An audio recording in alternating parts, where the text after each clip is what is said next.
En 1957 se produjo la primera demostración de la vulnerabilidad sísmica de la ciudad.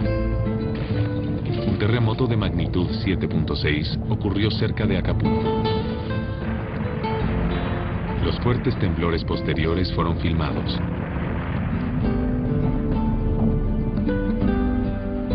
El terremoto se produjo a más de 300 kilómetros de la Ciudad de México, pero los daños fueron tan terribles que la capital fue erróneamente considerada como su epicentro.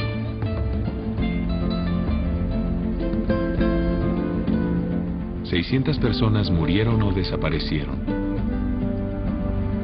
Se derrumbaron imponentes iglesias antiguas. Y también este moderno edificio de apartamentos cuya construcción había finalizado poco antes del terremoto.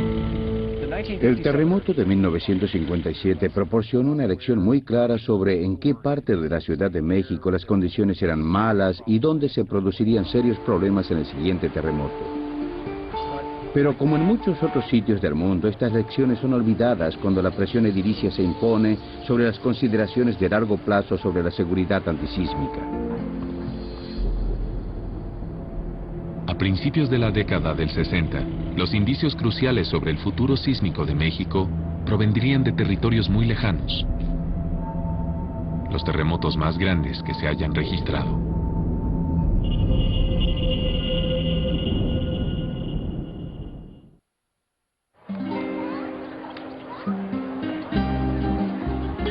En la actualidad en la Ciudad de México conviven los extremos. El lujo junto a la pobreza. La belleza natural y la polución ambiental extrema. Este lugar fértil y atormentado comenzó a asumir su forma moderna a principios de los 60. Y durante este auge en la construcción, todos los grandes terremotos parecían ocurrir en otras partes. En 1960 hubo un enorme terremoto en el sur de Chile, el terremoto más grande que conocemos, tal vez de una magnitud cercana a 9.5 en la escala Richter.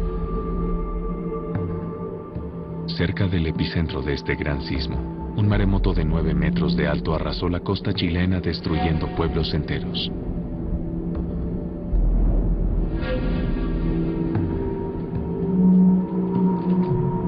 Aunque se trataba de una región poco poblada, cientos de miles de personas quedaron sin hogar y más de 5.000 murieron.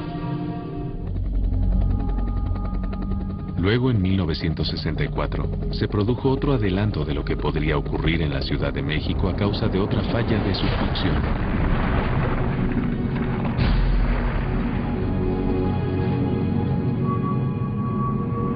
Viernes Santo. Anchorage, Alaska. Sacudida por un terremoto de magnitud 9.1 que duró aproximadamente 4 minutos. Cuando digo enorme, me refiero a 1.300 kilómetros de largo. El temblor en Alaska fue inmenso. Obviamente Alaska es un territorio despoblado. Incluso Anchorage, donde más se sintió, es una zona despoblada en comparación con la Ciudad de México y otras áreas urbanas. Primero Chile, luego Alaska. Junto a México todos enfrentan una amenaza similar: las fallas de subducción, responsables de los mayores terremotos de los que se tenga memoria. En el terremoto de México de 1985, las ondas de choque y el mal estado del terreno eran una mortífera arma de doble filo.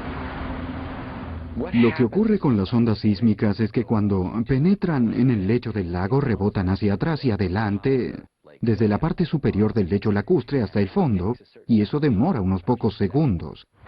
Y significa que los edificios de cierta altura se sacudirán con más fuerza.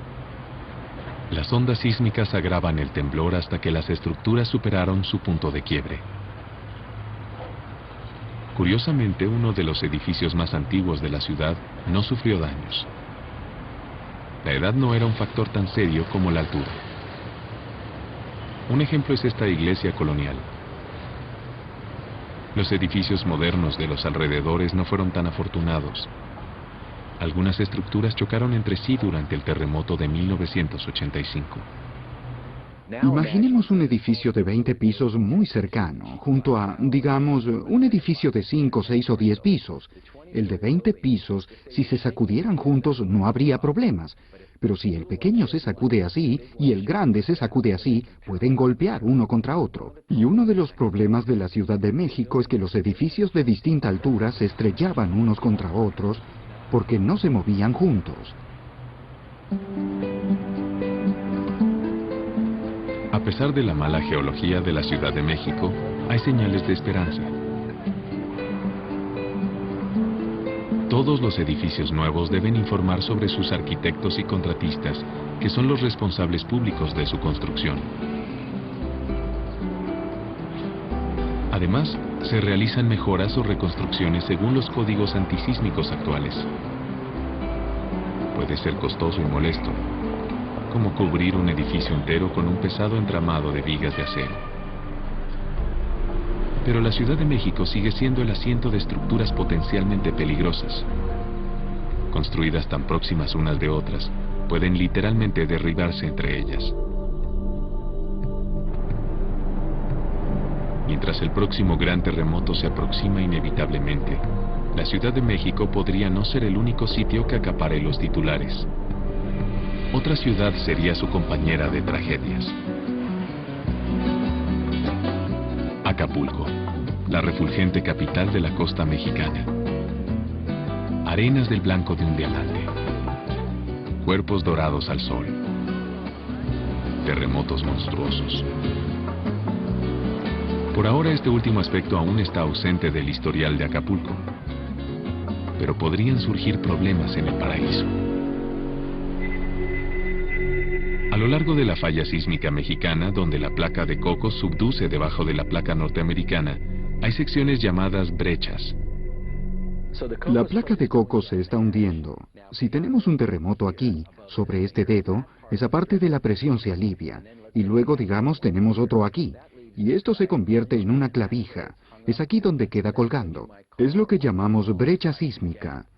No hemos tenido un terremoto aquí desde hace mucho tiempo, y es el lugar donde hay más posibilidades de que ocurra el próximo. Un mapa de los terremotos recientes de México muestra claramente los sismos agrupados en el norte y el sur de Acapulco. Pero junto a esta gran ciudad balnearia se halla la brecha de Guerrero. No ha registrado actividad y parece estar lista para un terremoto. El pronóstico es terrible para Acapulco. La última vez que la ciudad sufrió un gran terremoto fue el de magnitud 7.5.